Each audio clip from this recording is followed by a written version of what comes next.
সামান্য একটা ফুল পেলে যে মেয়েরা খুশিতে আত্মহারা হয়ে যায়, ওরা একটু অন্যরকম। আর 10টা সাধারণ মেয়ের মতো নয় ওরা। দামি উপহার ওদের আকৃষ্ট করে না মোটেই। ছোট ছোট এমন সব জিনিসে ওরা মুগ্ধতা খুঁজে পায়, যা হয়তো কখনো কারোর চোখেই পড়েনি। রাস্তার পাশ থেকে একটা ফুল তুলে দিলে আনন্দের সাথে যত্ন করে ওরা সেটা কানে গুঁজে নেয়। এমনকি শুকিয়ে যাওয়ার পরেও সে ফুল ফেলে না দিয়ে ডায়েরির ভাঁজে মমতার সাথে রেখে দেয়। এবং মাঝে মধ্যেই স্মৃতিচারণ করতে ডায়েরি খুলে হাত বুলিয়ে নেয় তাতে। সাথে মুখে হাসির রেখা তো আছেই। ওরা কিছুটা এলোমেলো হয় এবং সেভাবেই ভালো থাকে। তাই রং বদলাতে জানে না ওরা।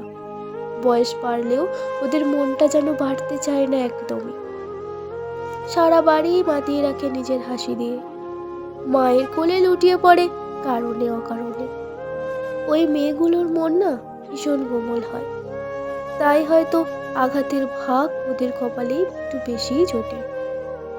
কিন্তু বিশ্বাস করুন, ওরা ওদের মুখের হাসি দিয়ে নিপুণভাবে সে আঘাত লুকিয়ে রাখার ম্যাজিক জানে। তাই কেউ খুনাখড়েও টের পায় না ওদের চোখের জলের ফোয়ারা, ক্লান্তির রাত। নিজের আঘাতগুলো লুকাতে গিয়ে ওরা একটু খিটখিটে হয় হয়তো, তবে হ্যাঁ, অহংকারী নয়। ভালোবাসার জন্য ওরা যে ভীষণই কাঙাল, লোভীও বলা যায়। তাই তো ওরা আঘাতে নয়, সামান্য ভালোবাসা পেলেই কেঁদে ফেলে।